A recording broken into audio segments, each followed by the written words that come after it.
Doorbell बजी तो पुष्पा दौड़कर गई दरवाजा खोलने। आज उसकी प्यारी सहेली शोभा जो आने वाली थी। दरवाजा खोलते ही शोभा और पुष्पा खुशी से एक दूसरे से मिली। आज लगभग सालों बाद मिल रही थी दोनों। आज मैं बहुत खुश हूं शोभा, बिल्कुल सही समय पर रवि का तबादला हुआ है दिल्ली में। क्यों भाई, ऐसी क्या बात है? इनका तबादला तो होना तय ही था। हाँ, थोड़ा जल्दी हो गया। यही तो बात है।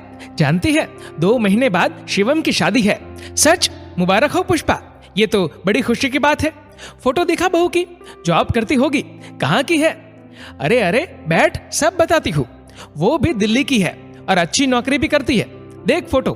फोटो दिखाते हुए पुष्पा बोली, अरे वाह, बहुत प्यारी है। अब तो पार्टी। हाँ हाँ, तैयारियां कर ले, अब शॉपिंग करेंगे खूब सारी। हाँ, वो तो कर ही लेंगे, और भी तो बहुत तैयारियां करनी है शॉपिंग के अलावा। नहीं, और तो सब हो गया, गहने कपड़े सब खरीद लिए बहू के लिए। अब तो बीच में बात काटते हुए शोभा ने कहा, अरे पगली, सिर्फ खरीदारी ही नहीं करनी है, तुझे अपने आप को और परिवार के लोगों को भी तैयार करना है बहू के अनोखे स्वागत के लिए। समझी नहीं मैं? अब तू गोल गोल मत घुमा, सीधी बात, नो बकवास। दोनों हंसने लगी। देख पुष्पा, सच कहूं तो गहने कपड़े और तरह तरह के तोहफे देने से अच्छा होगा कि तू बहू को मान सम्मान और प्यार भरे रिश्ते देने की तैयारियां करे। शोभा, वो तो मिलने ही वाला है उसे। नहीं, तुझे अपने को सबसे पहले तैयार करना है, बहू को बेटी का दर्जा देने के लिए और अपने बेटे को उसका पति बना रहने देने के लिए। उसे यह समझाना कि अगर तुम सास बहू के बीच कोई मिसअंडरस्टैंडिंग हो जाए तो वह अपनी पत्नी का साथ दे। बातें तो साफ हो ही जाती है, लेकिन उसे तसल्ली रहेगी कि उसका पति उसके साथ है। लेकिन ऐसे तो उसकी हिम्मत बढ़ती जाएगी ना। अरे बाद में प्यार से समझा दो, छोटी मोटी बातें होती है, लेकिन आपसी समझ पड़ेगी और वह हमेशा खुश रहेगी। और क्या क्या करूं तू ही बता दे, इतनी काम की बातें और कौन बताएगा भला मुझे। अच्छा देख, किसी बात के लिए टोकना मत उसे, ये तो सोचा ही हुआ है। और बता, बस ये बहुत बड़ी बात होगी। और दूसरी बात, कोई उम्मीद मत रखना काम करने की या सेवा करवाने की, क्योंकि आजकल कामकाजी लड़कियों के पास समय नहीं होता ये सब करने का। अच्छा, फिर क्या फायदा बहू का?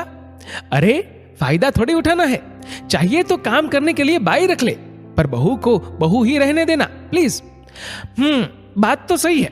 अच्छा चल, पहले कुछ पेट पूजा कर लेते हैं, फिर तसल्ली से बात करेंगे। दोनों ने चाय नाश्ता किया और दूसरे रूम में चली गई। और बता, आज तो मुझे थोड़ी शिक्षा और दे दे बहन। हाँ भाई, जरूरी है। देख बहू तुम सब में अपने माता पिता और भाई बहन को ढूंढेंगी, उसे वैसा ही प्यार मिल जाए। और चाहिए क्या भाई एक लड़की को, आखिर वह अपना परिवार छोड़कर आ रही है। और हाँ, एक बात मत भूलना यार, बहू के काम में कभी भूल मत निकालना, बल्कि तारीफ करने की आदत डाल लेना। सबको अच्छा लगता है तारीफ सुनना और साहिल से कहना। कभी तेरी कुकिंग या किसी और बात से तुलना ना करे उसके कामों को। लड़के अक्सर ये कहते हैं, अब तो खुद समझदार है, घर के हर सदस्य को उसी हिसाब से तैयार करना होगा। सच में तूने तो आंखें खोल दी मेरी। बात करते करते काफी समय हो गया, अब चलो पुष्पा, फोन पर बात करेंगे। मन तो नहीं चाह रहा कि तू जाए, पर ठीक है, फिर मिलते हैं। शोभा तो चली गई, लेकिन पुष्पा को सोच में डाल गई। सही सलाह दी शोभा ने। मैंने तो इस तैयारी की बात सोची तक नहीं थी। आज से ही क्लास लगाती हूँ सबकी। साहिल की शादी है, शुरुआत उसी से करनी होगी। उसे सिखाना होगा कि बहू से कभी ऊंची आवाज में बात भी की तो ठीक नहीं होगा। उसे प्यार और इज्जत देनी होगी और काम में हाथ भी बटाना होगा। मान्या को भी भाभी की मदद की बात सीखनी होगी। भाभी घर की बहू होगी, कोई नौकरानी नहीं।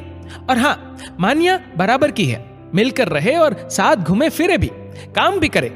पति को भी अब अपनी बात बात पर टोकने की आदत छोड़नी होगी। अब तो बस 2 महीने यही तैयारियां करनी है। शॉपिंग तो हो जाएगी, लेकिन ये तैयारी उससे बहुत ज्यादा जरूरी है। सारी रात उसके दिमाग में प्लानिंग चलती रही और सुबह होते ही उसने सबको अपनी प्लानिंग अमल में लाने के लिए तैयार करना शुरू कर दिया। शोभा को फोन करके थैंक यू कहना भी नहीं भूली। आखिर वह न बताती तो अपनी प्यारी बहू के स्वागत की ये अनोखी तैयारियां कैसे करती मैं। दोस्तों, आपके इस वीडियो के बारे में क्या राय है, नीचे कमेंट करके जरूर बताएगा। और अगर आपको वीडियो अच्छा लगा हो तो इस वीडियो को लाइक करेगा, शेयर करेगा, और ऐसे ही और भी इंस्पिरेशनल वीडियोस के लिए सब्सक्राइब करें हमारे यूट्यूब चैनल को और फेसबुक पर फॉलो करें हमारे पेज को। धन्यवाद।